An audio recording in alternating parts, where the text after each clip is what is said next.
Jesús y las disciplinas espirituales. Vi cuando el Cordero abrió uno de los sellos, y he aquí un caballo blanco, y el que lo montaba tenía un arco, y le fue dada una corona, y salió venciendo y para vencer.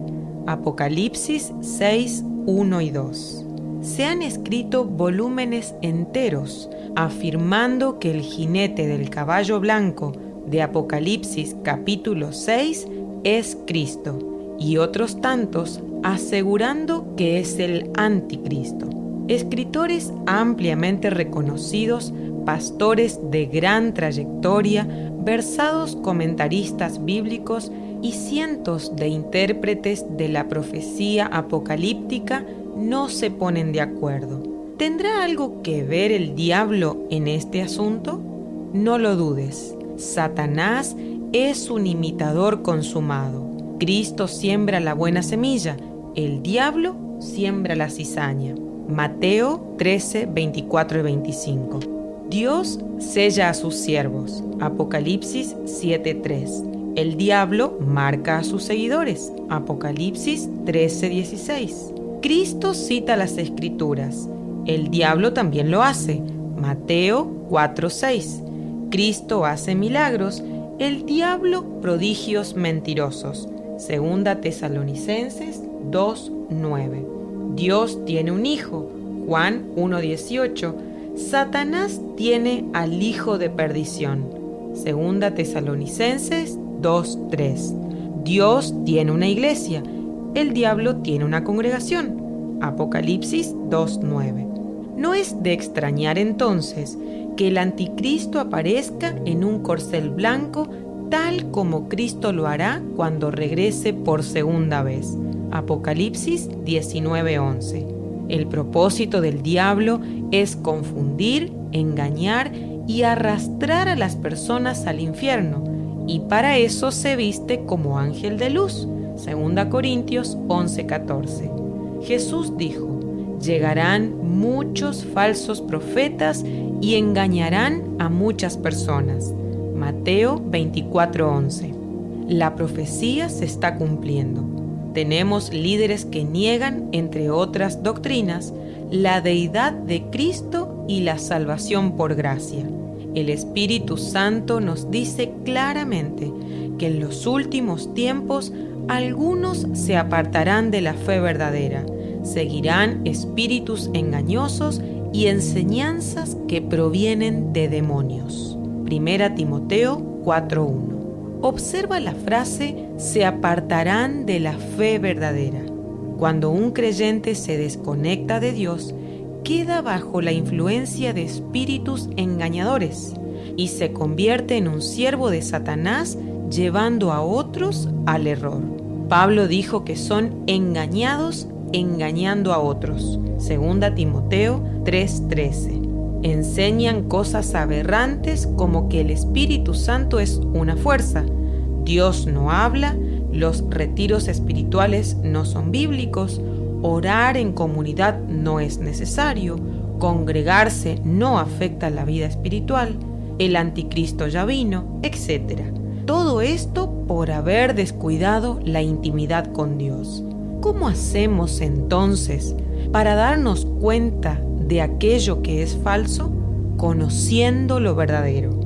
El Espíritu Santo, que es la verdad, los guiará a toda la verdad. Juan 16:13.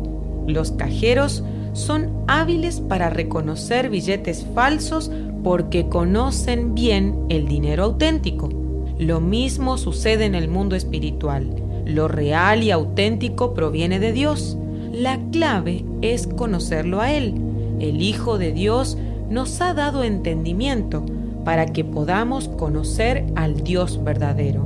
1 de Juan 5:20. Pablo dijo: todo lo demás no vale nada cuando se le compara con el infinito valor de conocer a Cristo Jesús. Quiero conocer a Cristo. Filipenses 3:8 al 10. Pedro ordenó: conozcan mejor a nuestro Señor y Salvador Jesucristo. 2 de Pedro 3:18. Jesús insistió en que sus discípulos conocieran a Dios. Padre, te he dado a conocer a los que me diste, y seguiré haciéndolo. Juan 17, 5 y 6 y 26. David le dijo a Salomón: Hijo mío, aprende a conocer íntimamente al Dios de tus antepasados. Primer libro de Crónicas 28:9. La oración, el ayuno, la vigilia, la lectura de la palabra y los retiros espirituales son claves para conocer a Dios. Jesús practicaba todas estas disciplinas espirituales y nosotros deberíamos seguir su ejemplo. Los que dicen que viven en Dios deben vivir como Jesús vivió. Primera de Juan 2:6. 1. Jesús tenía vigilias de oración. Jesús subió a un monte a orar y oró a Dios toda la noche. Lucas 6:12. Jesús hizo una vigilia de oración para escoger a sus discípulos y otras tantas vigilias para cuidarlos. Mientras yo estaba con ellos, velé por ellos. Ninguno de ellos se perdió. Juan 17:12. Los pastores y líderes, ¿seguimos el ejemplo de Jesús de velar por las personas que Dios nos ha confiado? Con muy poca frecuencia. David practicaba las vigilias de oración. De noche reflexiono sobre quién eres, Señor. Salmo 119:55. Me quedo despierto durante toda la noche pensando en tu promesa. Salmo 119:148. Jeremías dijo: Levántate y clama por las noches, cuando empiece la vigilia nocturna. Deja correr el llanto de tu corazón como ofrenda derramada ante el Señor. Eleva tus manos a Dios en oración por la vida de tus hijos. Jeremías 2:19. Aquí tenemos una clara indicación bíblica de cómo empezar una vigilia, derramando nuestro corazón ante el Señor. Y después dice que debemos clamar por nuestros hijos. ¿Con qué frecuencia los padres hacen vigilias de oración por sus hijos? Con razón las cosas están como están en nuestros hogares. Uno de los beneficios de las vigilias es el poder espiritual.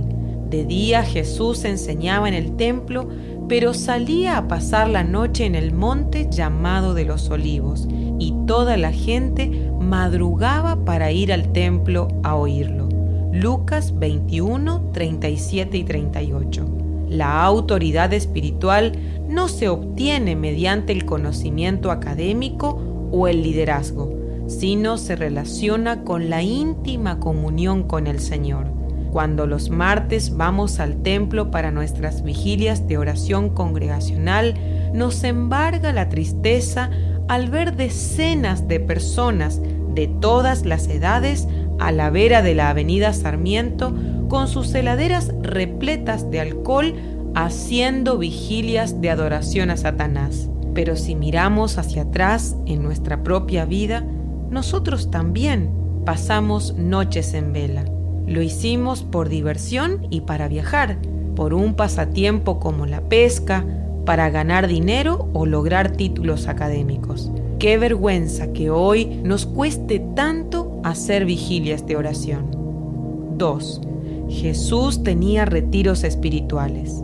Jesús solía retirarse a lugares solitarios para orar.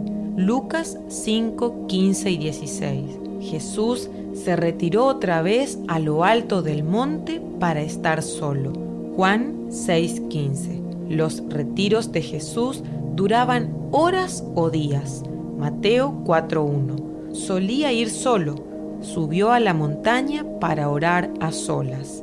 Mateo 14:23. O llevaba a sus discípulos. Jesús se fue al monte de los Olivos como era su costumbre. Los discípulos lo acompañaban. Cuando llegaron al lugar, Jesús les dijo: oren. Lucas 22, 39 y 40. Los retiros espirituales de Jesús con sus discípulos eran habituales. Esa era la razón por la que Judas supo dónde encontrarlo la noche que lo entregó. Judas conocía aquel lugar, porque muchas veces Jesús se había reunido allí con sus discípulos. Juan 18:2. El retiro es una pausa en nuestra vida cotidiana para profundizar nuestra relación con Dios. Es un tiempo propicio para hacernos un chequeo espiritual. Puede durar algunas horas o extenderse por varios días. Esta disciplina espiritual es difícil de practicar porque la cultura actual nos programa para sentirnos cómodos con el ruido y las multitudes, no con el silencio y el retiro. Estamos más a gusto en un centro comercial que en un sitio solitario o tranquilo. Somos adictos al ruido. No podemos estar en el auto sin encender algún tipo de sonido de fondo. No podemos ir de vacaciones sin poner música apenas nos levantamos. Se acabaron los espacios silenciosos en los que pensábamos acerca de cosas trascendentales como Dios, la muerte y la vida eterna. 3. Jesús practicaba la oración. Cuando Cristo vivió en la tierra, oró llorando y suplicando a gritos. Hebreos 5:7. Las oraciones de Jesús no eran en beneficio propio, sino para la gloria de Dios. Oró por sus discípulos y sigue haciéndolo. Hebreos 7:25. Incluso llevó a sus discípulos a su lugar de oración. Lucas 22:39. ¿Por qué no seguimos el ejemplo de Jesús? ¿Por qué no hacemos oraciones conforme a su gloria y para su beneficio? ¿Por qué no practicamos las vigilias de oración y los retiros espirituales como Él lo hacía? Los creyentes que dicen amar a Dios pero no viven como Él vivía, solo son una imitación. Batallamos con los poderes de las tinieblas todo el tiempo. No debemos sorprendernos si Satanás se nos aparece o envía a algunos de sus siempre dispuestos seguidores para arruinar nuestros tiempos de oración. Piensa en Jesús. El diablo se le apareció mientras él estaba de retiro. Durante 40 días lo molestó con el único propósito de romper su comunión con el Padre. Lucas 4:1 y 2. Por esta razón, no bajemos la guardia, no abandonemos las disciplinas espirituales. Ellas mantendrán viva nuestra comunión con Dios. Tomemos la decisión de no postergar los encuentros con Dios ni un solo día. Encontremos espacios silenciosos para reflexionar en las verdades eternas. Ayunemos y leamos la Biblia con perseverancia. Recordemos que la vida eterna depende de que conozcamos a Dios. Este es el requisito para que obtengan la vida eterna, que te conozcan a ti, el único Dios verdadero, y a Jesucristo, el que tú enviaste a la tierra. Juan 17:3.